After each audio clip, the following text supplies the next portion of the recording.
magia e società. Riti e sopravvivenze nella tradizione popolare italiana. A cura di Girolamo Mancuso e Franco Scaglia.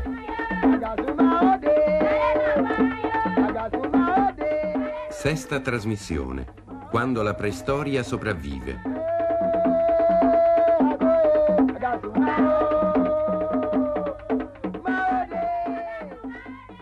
A Oppido Lucano, provincia di Potenza, si conserva ancora l'usanza di imporre ai bambini, come secondo nome, quello di lupo, animale che in tutto il paese viene ricordato con ammirazione e timore e si ritiene dotato di poteri misteriosi.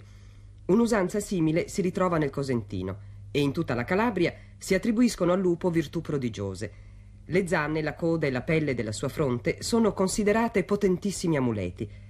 Ad Auronzo si crede che nei boschi della zona vaghino gemendo grandi serpenti, in cui si nascondono anime di dannati.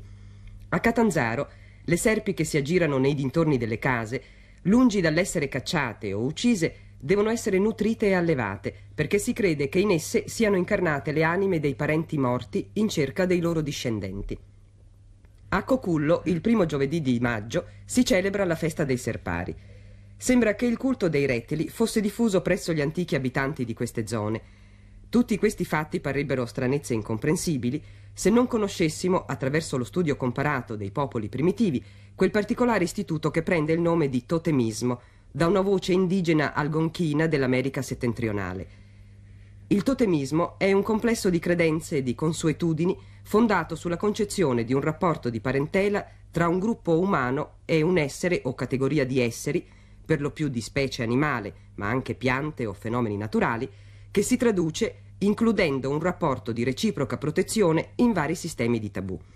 In particolare, l'intero gruppo o singoli individui prendono generalmente il nome del loro totem e l'animale totem non deve essere ucciso se non in occasioni eccezionali e secondo un rituale prestabilito. Sulla base di questi dati, due studiosi, Spagnolo e Santi, hanno supposto che il lupo di Oppido Lucano e le serpi di Auronzo, Catanzaro e Cocullo fossero gli animali totemici di antiche popolazioni italiche e che i fatti che abbiamo riportato ne siano la chiara sopravvivenza.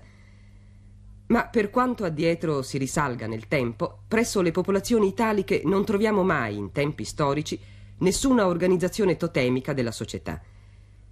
Gli stessi lupercali romani e la lupa capitolina erano già delle sopravvivenze anche nell'antichità classica. Nelle tradizioni popolari italiane relative al lupo e alle serpi è quindi la preistoria che sopravvive? E poiché il totemismo oggi è osservabile unicamente presso alcuni popoli primitivi, è lecito identificare un popolo primitivo attuale con un popolo vivente in una data epoca della preistoria? È questo l'interrogativo postosi da Tullio Altan, che così scrive. Non tutte le popolazioni che si possono prendere a modello per un accostamento analogico si trovano nelle stesse condizioni e possono essere dette allo stesso titolo primitive. Ve ne sono di regredite e decadute, che conservano tracce di una superiore civiltà, ed altre che mai raggiunsero un livello più elevato di quello che occupano. Bisogna quindi analizzare caso per caso, e questo è il compito dell'etnologia scientifica, che possiede i mezzi di osservazione necessari. I risultati che si sono ottenuti con l'impiego del metodo analogico sono del resto la dimostrazione più evidente della sua giustificazione e validità. Se sappiamo qualcosa della religione, dell'organizzazione sociale, in specie di quella totemica, della tecnologia preistorica, lo dobbiamo quasi esclusivamente al metodo comparativo ed analogico. In Sardegna è tuttora viva un'usanza assai antica per chiedere in sposa una ragazza. È la pricunta. Il Toschi la descrive in questo modo. Il giovinotto, in compagnia del padre, del poeta e degli amici, tutti a cavallo, come per una specie di assalto, si presenta davanti alla porta della casa della ragazza. E qui l'aspetta il padre di lei, che fa finta di meravigliarsi e chiede il motivo di quella inattesa visita. Il poeta, che parla a nome del pretendente, dice che hanno perso un'agnellina, che l'han cercata invano e che credono si sia rifugiata in quella casa. Il padre dice che non ne sa nulla, ma se vogliono sincerarsi, entrino pure.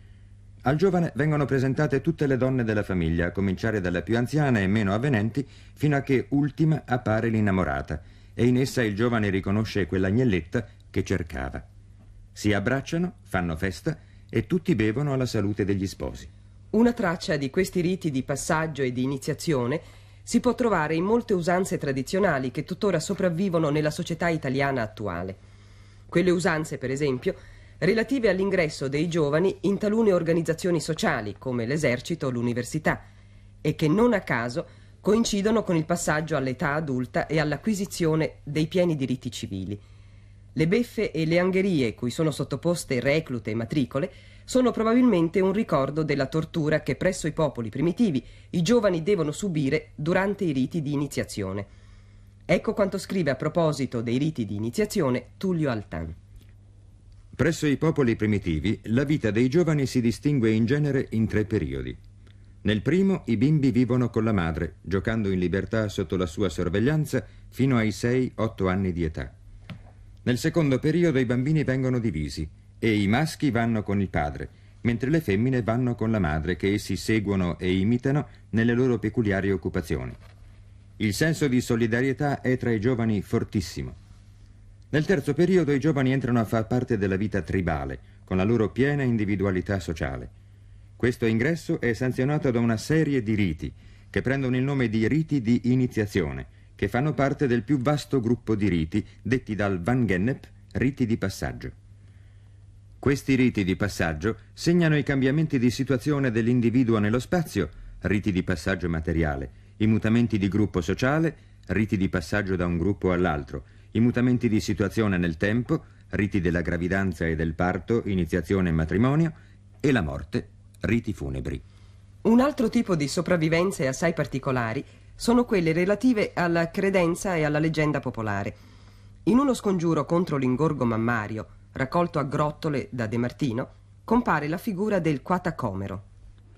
Il Quatacomero è una sorta di nanetto deforme e barbuto, così ridicolo da muovere irresistibilmente il riso a un gruppo di donne che lo vede passare. Il nanetto, impermalito, si vendica facendo passare magicamente un pelo del suo barbone nei seni delle donne, con risultato immediato. Le donne, colpite da dolori al petto, rassicurano il nanetto che non volevano farsi beffe di lui, ma di se stesse, e il nanetto rabbonito compie l'operazione inversa, ripigliandosi il pelo della barba e liberando le donne dall'ingorgo di latte. Un altro essere soprannaturale che presenta caratteristiche analoghe è il Pamarindo, un folletto noto solo ai contadini di Gemona del Friuli. Piccolissimo, non misura 1 metro, enormemente grasso, con scarpe e cappello di rame. Uno dei suoi divertimenti preferiti è quello di fischiare tirandosi dietro mandrie e greggi e di gettarsi poi in un burrone. Lui rotola giù come una palla, ma i disgraziati animali finiscono fracassati sul fondo. La notte poi si sentono le grasse risate del Pamarindo mentre mangia le carogne. Si tratta qui di leggende strettamente locali, ma è subito evidente l'appartenenza del Quatacomero lucano e del Pamarindo friulano a quella classe di esseri soprannaturali che generalmente vengono indicati con il nome di folletti e alla quale appartengono il Fuietto calabrese, i Gurius le Pagane e il Salvanel friulani, il Mazzamuriello napoletano, il Mazzamerelle e il Pantafeche abruzzesi, il Massamariol istriano, il Mazapegol o Masapedar romagnolo, il Muriddu sardo, i Fatuzzi siciliani, le Guane o Anguane della zona alpina, le Drechezitte degli albanesi di Calabria. Al di là delle differenze locali, tutti questi esseri soprannaturali, oltre alla loro piccolezza, hanno in comune un atteggiamento ambiguo nei confronti degli esseri umani. Talvolta sono bonari e servizievoli, talvolta sono sospettosi e maligni, ma sempre sono estremamente suscettibili e permalosi. Questi esseri soprannaturali sono gli stessi che ritroviamo tanto nelle tradizioni popolari quanto nelle favole, in particolare in quelle che vengono chiamate fiabe di magia. Le favole, osservava il Cocchiara, rappresentano, come del resto tutta la poesia popolare, un vero e proprio documento etnografico. Nella favola sopravvivono tradizioni e credenze di origine molto antica e che spesso sono scomparse come credenze popolari vere e proprie. Ma non sempre è possibile dire con precisione quando si tratti di una favola in cui ormai nessuno più crede, a parte i bambini, e quando invece si tratti di credenze e di superstizioni ancora vive nel popolo. Nella favola, inoltre, gli studiosi trovano la chiave per interpretare alcuni fatti che di per sé sarebbero troppo frammentari per poterne comprendere il significato e l'origine. Quale influsso ha esercitato la magia sulla fiaba e in che modo nella nostra società si è prodotto il distacco dalla credibilità dei fatti narrati, lo chiediamo ad Alberto Mario Cirese.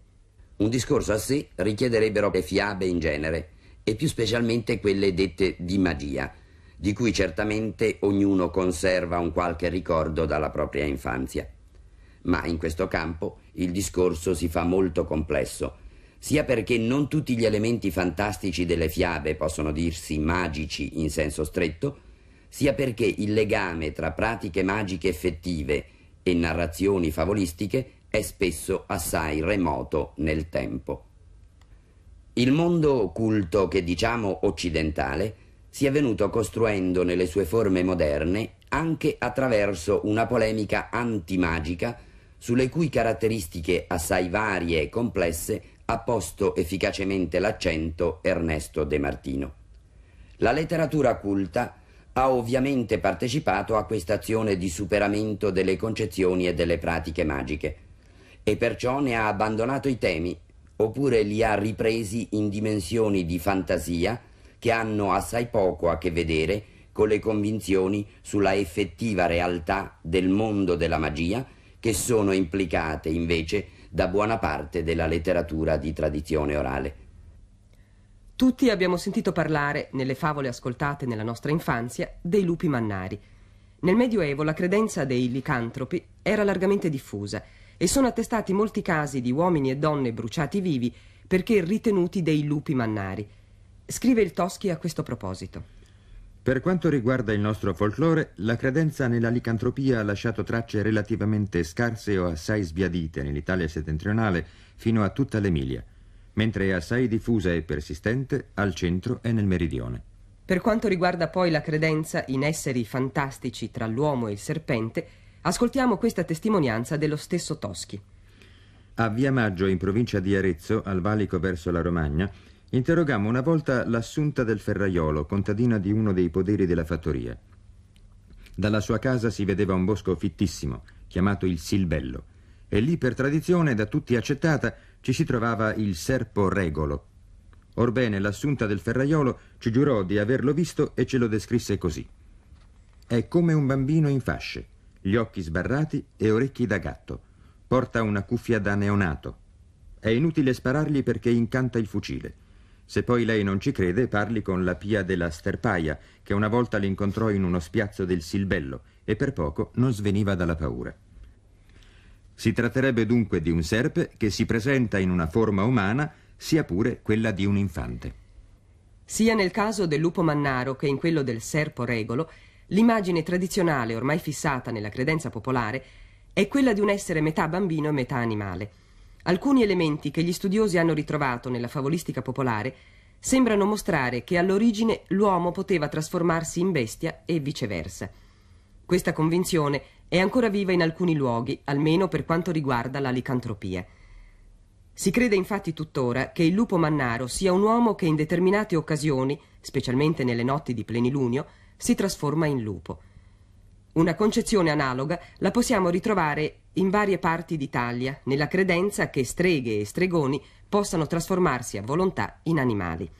Particolarmente diffusa è la credenza che lo stregone possa trasformarsi in gatto nero, e questa è probabilmente l'origine del timore superstizioso collegato a questo animale.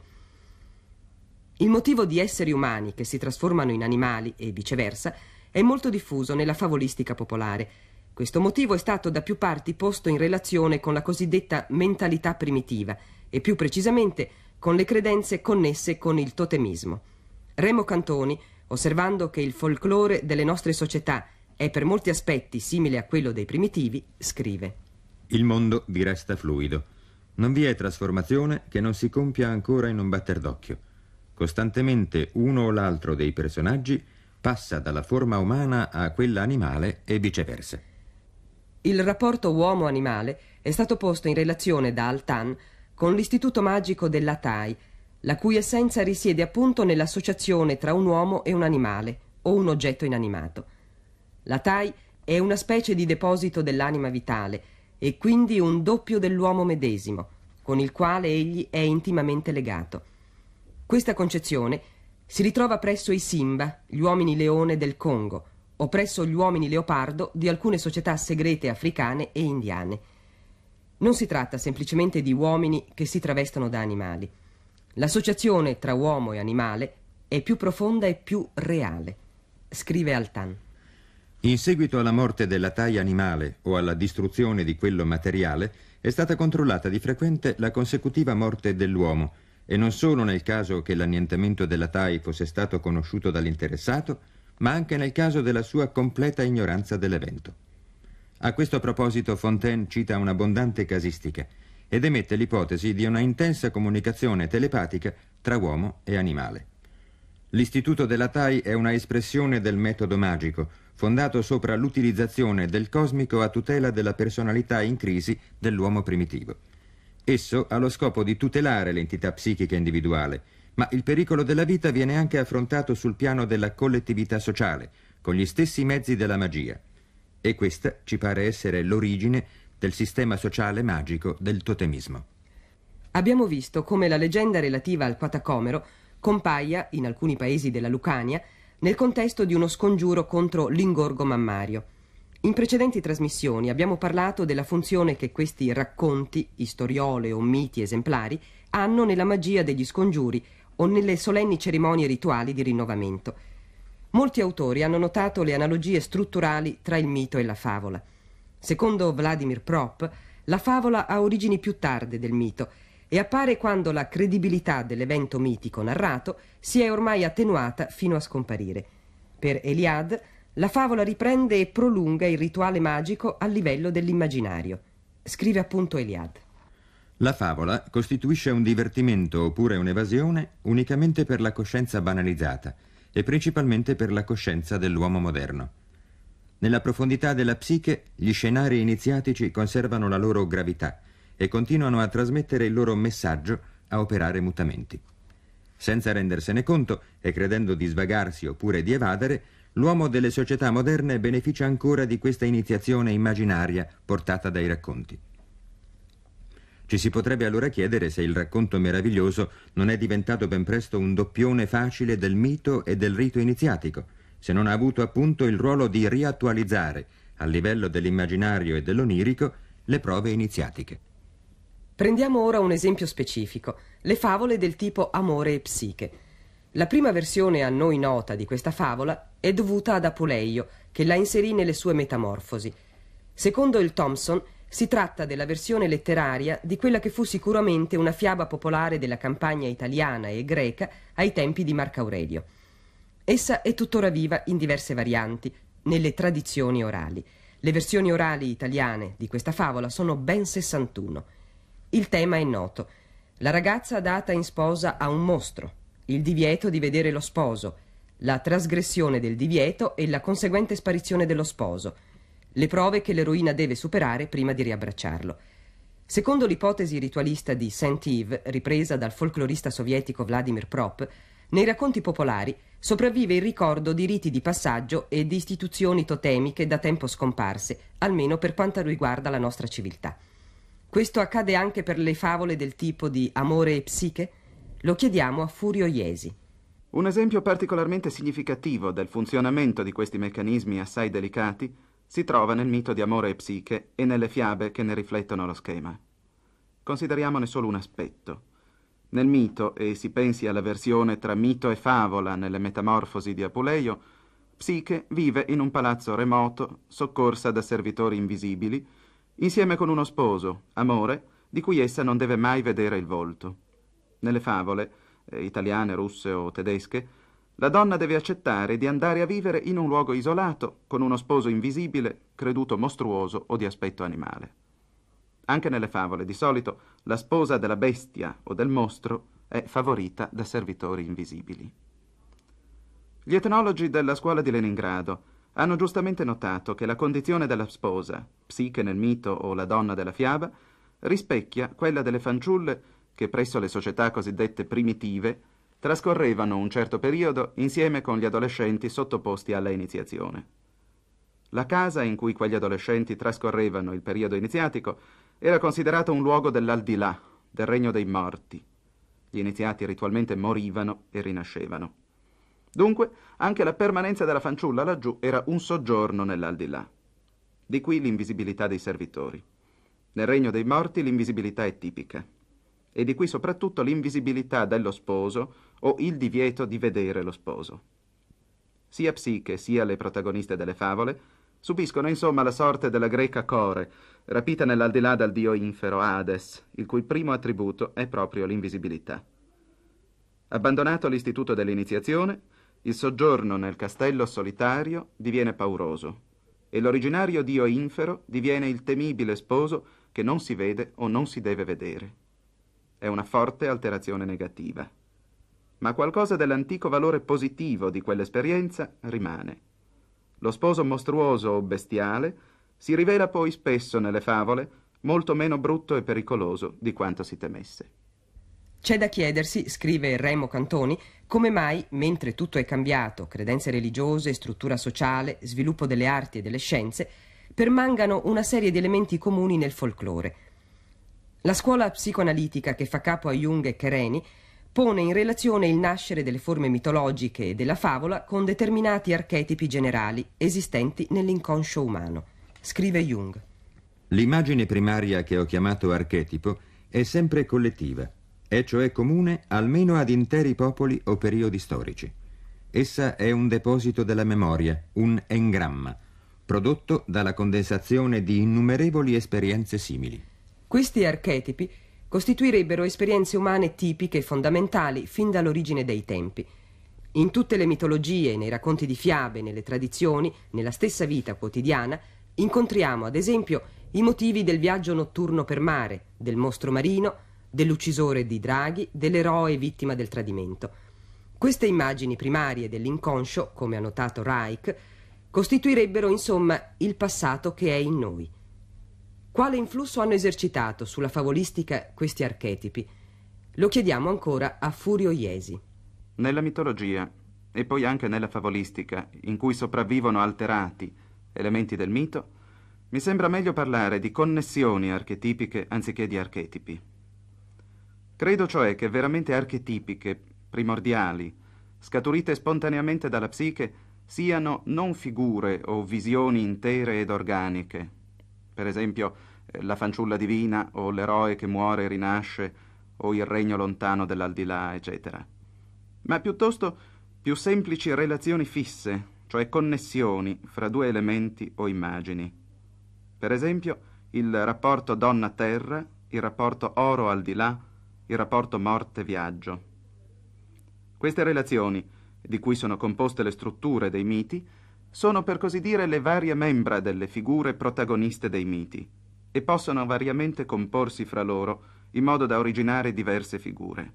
Il mito è dunque il risultato di un'attività autonoma della psiche oppure è condizionato dalla cultura entro la quale nasce e si sviluppa? Quando nasce un mito, queste relazioni sgorgano spontaneamente dalla psiche e si affacciano alla coscienza. Ma ogni mito nasce in un determinato ambiente sociale entro una determinata cultura. E la formulazione di ogni mito risulta strettamente allacciata al linguaggio, dunque alle esperienze di vita tipiche di quell'ambiente e di quella cultura. Il giorno in cui l'ambiente sociale cambia, la memoria dei miti che di quell'ambiente erano propri sopravvive, ma viene nuovamente interpretata in base alle nuove condizioni della società e della cultura. Così, l'essere che elargiva ai giovani del gruppo l'esperienza positiva di morte e di rinascita nell'iniziazione, una volta che l'iniziazione non è più praticata, diviene solo più colui che dà la morte, colui che sta nella foresta e mangia i bambini, insomma l'orco o la strega della favolistica. Qui appunto interviene anche la magia. Per esempio, l'intimo rapporto con le entità animali da cui si acquista ritualmente forza o fertilità durante l'iniziazione si trasforma nella acquisizione per magia del linguaggio degli animali, una prerogativa sia di chi esercitava seriamente la magia, sia dei maghi delle fiabe. Nelle tradizioni e nella favolistica popolari sopravvivono alcuni elementi che originariamente facevano parte di pratiche, di credenze e di cerimonie rituali, che attualmente si ritrovano solo presso alcuni popoli primitivi, mentre nella nostra società sono scomparsi da tempo immemorabile. Attraverso il lungo processo per il quale il ricordo di queste istituzioni è stato tramandato fino a noi, l'originario significato positivo di queste pratiche è andato perduto e gli elementi che sopravvivono hanno generalmente acquistato un senso fortemente negativo. Questo è particolarmente evidente nel caso del fenomeno della licantropia, però in qualche caso il loro valore positivo originario, se non il loro significato, riaffiora e continua ad operare sia pure a livello inconscio. In un certo senso, in queste tradizioni e in queste credenze popolari, sopravvive realmente la nostra preistoria, con tutta la sua ambivalenza di valore. Profondo è il pozzo del passato, scrive Thomas Mann. Non dovremmo dirlo insondabile? Quanto più a fondo scandagliamo, quanto più scaviamo nel mondo infero del passato, tanto più si rivelano insondabili le basi primordiali dell'umanità, della sua storia e della sua civiltà.